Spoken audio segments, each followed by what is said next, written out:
మిత్రులందరికీ స్వాగతం. నా పేరు Padmavati. Welcome to my channel. ఈరోజు మనం వినబోయే కథ బోండాల నాగేశ్వరరావు రచించిన నాన్న మీరు మాకు కావాలి. ఒక మంచి కథను వినేద్దామండి.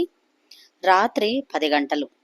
పిల్లలిద్దరూ పడుకున్నాక వెళ్ళి వరండాలో ఉన్న వాళ్ళ కుర్చీల్లో కూర్చొని రోడ్డు వైపు చూస్తోంది. భర్త శ్రావణ్ కోసం భార్య పల్లవి. వీధి దీపం వెలుగులో నిర్మానుష్యంగా ఉన్న ఆ దారిలో అల్లంత దూరాన రోడ్డంతా తనదేనన్నట్టు అటు ఇటు తూలుతూ వస్తున్నాడు శ్రవణ్. భర్తను గమనించిన పల్లవి లేచి వెళ్ళి కాంపౌండ్ గేటు తీసింది. బ్యాగును వాకిట్లోనే గిరాటేసి సరాసరి పడగ్గదికెళ్ళి అలాగే మంచానికి అడ్డంగా పడుకున్నాడు శ్రవణ్. బ్యాగును తీసుకెళ్లి టీపై మీదుంచి భర్త వద్దకు వెళ్ళింది పల్లవి. ఏమండి, మళ్ళీ ఏంటండి ఇది? గత నెలలో ఇకపై తాగనని ప్రమాణం చేశారుగా అడిగింది. అవును చేశాను, ఇవాళ తాగాను. అయితే ఏంటి? వెళ్ళవే అవతలకి మత్తుగానే అన్నాడు. అది కాదండి, పిల్లలు పెద్దవాళ్ళవుతున్నారు. రోజు ఈ స్థితిలో మిమ్మల్ని చూస్తే మీ వల్ల వాళ్ళు పాడయ్యే ప్రమాదం ఉంది. పిల్ల 8వ తరగతి చదువుతుంది. Sharp girl. బహుశా తను గమనిస్తుందేమోనన్నది నా అనుమానం అని బ్రతిమలాడింది. ఏంటే పిల్లలు ప్రమాదం అంటూ వాగుతున్నావు రాస్కెల్ అని కోపంగా లేచి అలాగే చెంపను చెళ్ళమనిపించాడు. పల్లవి చెంపను పట్టుకొని, మీరు కొట్టడం నాకు కొత్తేమీ కాదు, కొట్టండి, కానీ ఇలా తాగి రాకండి. రండి భోంచేద్దాం బ్రతిమాలినట్టు అడిగింది. నేను ఫ్రెండ్స్తో భోంచేసి వచ్చాను. నా ఎదురే ఉండకు, వెళ్ళి పడుకో. మంచంలో అటు ఇటు తిరిగి పడుకున్నాడు శ్రవణ్. అంతా నా కర్మ. మందు ముట్టనని ప్రమాణం చేశారు, ఇవాళ మళ్ళీ తాగొచ్చారు. నేను భార్యను సరే ఓర్చుకుంటాను. పెద్ద పాపకు అన్నీ అర్థమయ్యే వయసు. తను ఫీల్ అయితే ఇంకేమన్నా ఉందా? వీరి వల్ల గుట్టు బయటపడితే తప్పకుండా విపరీత పరిణామాలు ఎదుర్కోవాల్సి వస్తుంది. భగవంతుడా, అలా జరగకుండా మీరు తాగుడు మానేలా చెయ్యి స్వామి అని కొనుక్కుంటూ పిల్లలున్న గదికి వెళ్ళిపోయింది పల్లవి. పల్లవి మాటలు లీలగా శ్రవణ్ చెవిన పడిపోయాయి. షాక్ తిన్నట్టు దిగ్గులు లేచాడు. మరి మనసులో ఏమనుకుంటున్నాడో ఏమో. వెళ్ళి పల్లవి చేతుల్ని గట్టిగా పట్టుకున్నాడు. పల్లవి, వదలండి, నేను వెళ్ళాలి కోపాన్ని ప్రదర్శించిందామె. నన్ను క్షమించు పల్లవి. నిజమే, తాగనని ప్రమాణం చేశాను. నెలనాళ్ళు జాగ్రత్తగానే ఉన్నాను. కానీ నా స్నేహితులు నన్ను బలవంతంగా తీసుకోమన్నారు.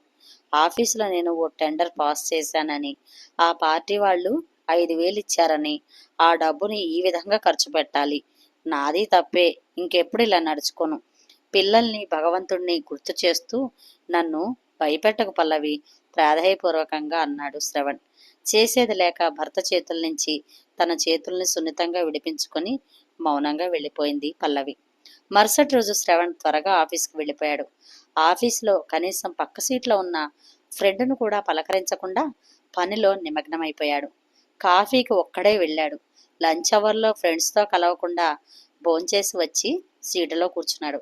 ఏరా, ఉదయం నుంచి చూస్తున్నాం, కాఫీకి ఒక్కడవే వెళ్ళావు, లంచ్ కూడా ఒక్కడవే తీసుకున్నావు, ఏమిటి సంగతి? మాతో చేరవా? మేము అంటరాని వాళ్ళమా అని అడిగాడు ఒకతను. చెప్పు మావా, నువ్వు మాతో రాకుంటే ఏదో వెల్తిగా ఉన్నట్టుంటుంది, కారణం ఏంటి?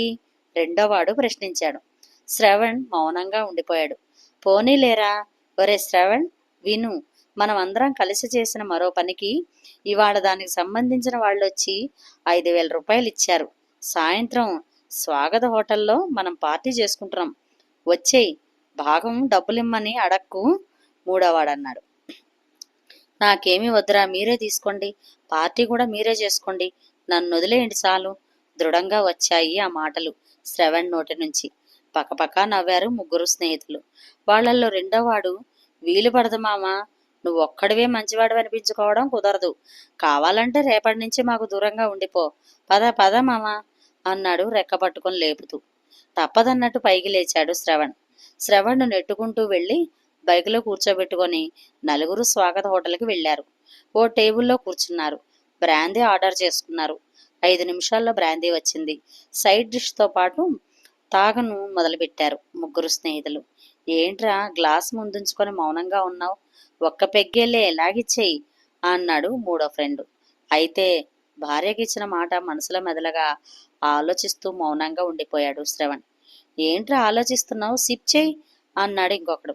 గోల పెట్టారు తతిమ్మ ఇద్దరు. శ్రవణ్ కూడా గ్లాసులోని బ్రాందీని గటగటా తాగేసి, పొద్దుపోయిందిరా, నేనొస్తాను, రేపు కలుద్దాంలే అంటూ పైకి లేవబోయాడు. అప్పుడు తన జేబులో నుంచి మడిచిపెట్టిన నోట్ పుస్తకంలోని కాగితం ఒకటి క్రింద పడింది. దాన్ని చేతికి తీసుకుని బ్యాగులో పాటు గబగబా బైక్ వద్దకు నడిచాడు. బైక్ మీద కూర్చొని కాగితాన్ని విప్పి చూశాడు. అది కూతురు లాస్య దస్తూరితో రాసుంది. సుదీర్ఘమైన ఉత్తరం అది. వెంటనే చదవడం ప్రారంభించాడు. నాన్న, భయం వల్ల మీతో ముఖాముఖి చెప్పుకోలేని 4 మాటల్ని ఈ ఉత్తరంలో రాస్తున్నాను. ఇవాళ నా పుట్టినరోజు. మీరు త్వరగా వస్తారని నమ్ముతాను. పోతే మిమ్మల్ని నిత్యం గమనిస్తూనే ఉన్నాను. ఉదయం ఆఫీస్కి వెళ్ళేటప్పుడు బాగానే వెళతారు. సాయంత్రం ఆఫీస్తోనే మీరెప్పుడు ఇంటికి వచ్చారు గనక ఏ అర్ధరాత్రికో బాగా తాగి తూలుతూ వస్తారు. అమ్మ ప్రశ్నిస్తే విచక్షణ రహితంగా మూర్ఖుడిలా మారిపోయి చేయి చేసుకుంటారు. మరి ఏ దేవుడు కరుణించాడో గత నెలలో ఓ రోజు తాగనని అమ్మకు ప్రమాణం చేసి బుద్ధిగా ఉంటూ వచ్చారు. మేము సంతోషించాము. మరి మళ్ళీ మీకేమైందో 2 రోజుల నుంచి తాగుతున్నారు. మీ వల్ల ఇరుగు పొరుగు వాళ్ళ వద్ద పరువు పోతుందని అమ్మ మిమ్మల్ని మందలించటం మాని ఓర్పుతో మీకు అనుకూలంగా మారిపోయింది. అయితే నేను అమ్మలా మరీ మౌనంగా ఉండలేకపోతున్నాను నాన్న. 8వ తరగతి చదువుకుంటున్న నాకు కాస్త ఆలోచించే శక్తి ఉంది. మీరు ఇలాగే ఉంటే నా భవిష్యత్తు అంధకారంలోకి వెళ్ళిపోతుందేమోనన్న భయం నాకుంది. మిమ్మల్ని, మీ తాగుడిని తలుచుకుంటే అసహ్యం వేస్తుంది. మీకు తెలియదేమీ కాదు.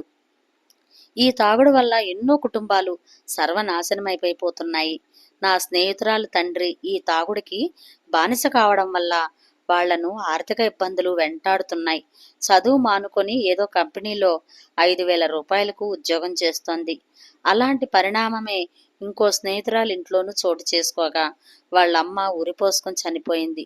ఇప్పుడు తల్లి లేని పిల్లగా తాగుబోతు తండ్రి ప్రేమానురాగాలకు దూరంగా బాధతో బడికి వస్తోంది ఆ అమ్మాయి.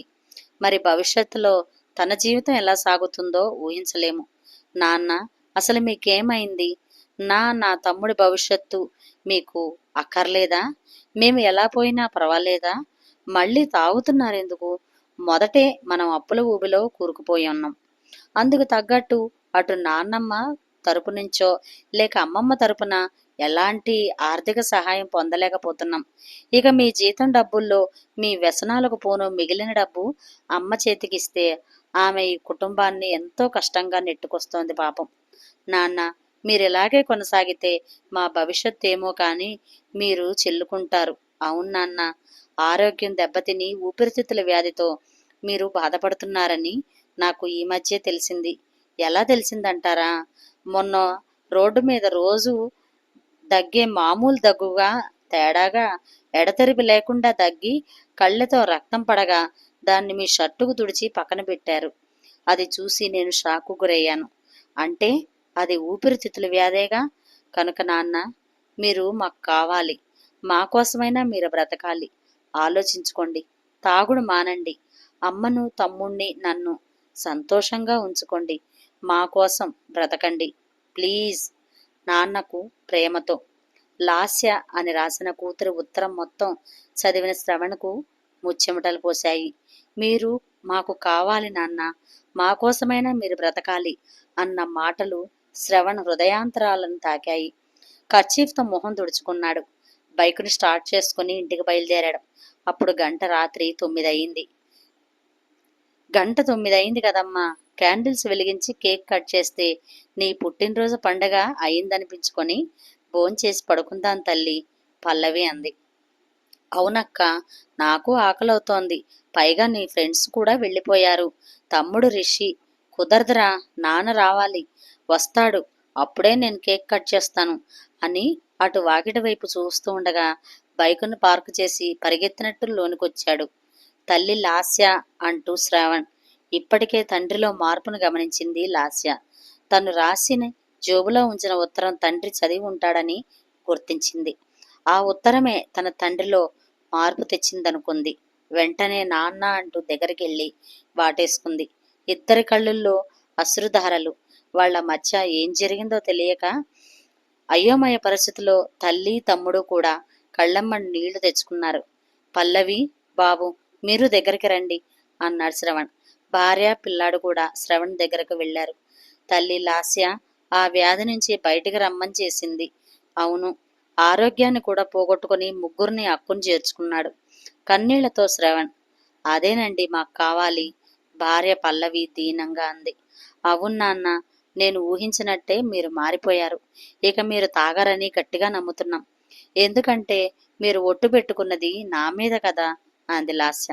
తప్పకుండా తల్లి అంటూ తన మెడలో ఉన్న చిన్నపాటి గొలుసును తీసి లాస్య మెడలో వేసి, wish you happy birthday and many more returns of the day అంటూ కూతుర్ని దీవించాడు శ్రవణ్. కొవ్వొత్తులను ఆర్పి కేకును కట్ చేసి 3 పీసులను తీసి తండ్రి తల్లి తమ్ముడికి నోటిలో పెట్టింది లాస్య. అలాగే తల్లి తండ్రి తమ్ముడు కేకును కొద్ది కొద్దిగా తీసి లాస్య నోటికి అందించారు. ఇంతటితో సమాప్తం. ఈ కథ కనుక మీకు నచ్చినట్లయితే షేర్ చేసి, లైక్ చేసి, సబ్స్క్రైబ్ చేసి నన్ను ఎంకరేజ్ చేయండి. మరొక మంచి కథలో మళ్ళీ కలుస్తాను. Thank you. నమస్తే.